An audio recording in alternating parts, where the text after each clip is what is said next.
ஜம்மு காஷ்மீரில் உள்ள பாராமுல்லா நாடாளுமன்ற மக்களவைத் தொகுதியில் சுயேட்சையாக போட்டியிட்டு வெற்றி பெற்றவர் அப்துல் ரஷீத் ஷேக் என்ற இன்ஜினியர் ரஷீத். 2 முறை காஷ்மீர் எம்எல்ஏவாக வெற்றி பெற்ற ரஷீத் 2019ஆம் ஆண்டு பயங்கரவாதிகளுக்கு சட்டவிரோதமாக நிதி திரட்டியதாக கைது செய்யப்பட்டு திஹார் சிறையில் அடைக்கப்பட்டார்.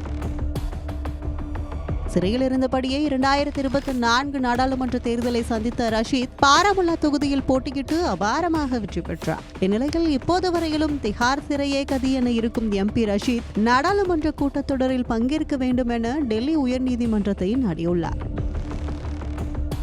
இதனை அடுத்து ஏப்ரல் 4ஆம் தேதி வரை போலீசார் பாதுகாப்புடன் நாடாளுமன்றம் சென்று வர எம்பி ரஷீத்துக்கு அனுமதி வழங்கியது நீதிமன்றம். ஆனால் அதில்தான் பெரும் சிக்கல் இருந்துள்ளது.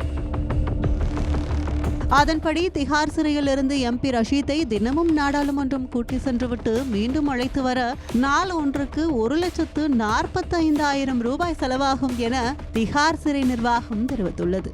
இந்த கணக்கின்படி 6 நாட்களுக்கு மொத்தம் 8,74,000 செலவாகும் என பக்காவாக பில் போட்டு நீதிமன்றத்துக்கு அனுப்பியது.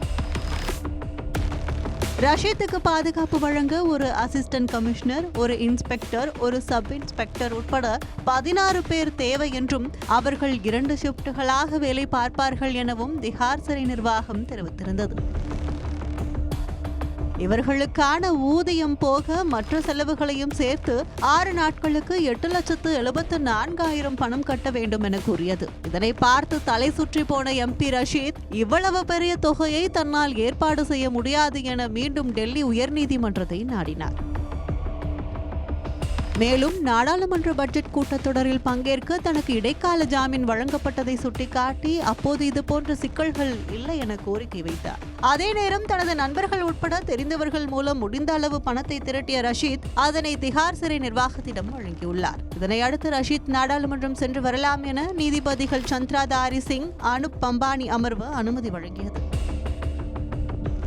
ரஷீத் மீது கடுமையான குற்றச்சாட்டுகள் இருந்தாலும் எம்பி என்ற முறையில் தனது தொகுதி மக்களுக்காக அவர் நாடாளுமன்றம் செல்ல அனுமதி வழங்கப்படுவதாக நீதிபதிகள் கருத்து தெரிவித்துள்ளனர். 2024 நாடாளுமன்ற தேர்தலில் தற்போதைய காஷ்மீர் முதலமைச்சராக உள்ள ஒமர் அப்துல்லாவை எதிர்த்து போட்டியிட்ட ரஷீத் 2 லட்சம் வாக்குகள் வித்தியாசத்தில் வெற்றி பெற்றது குறிப்பிடத்தக்கது.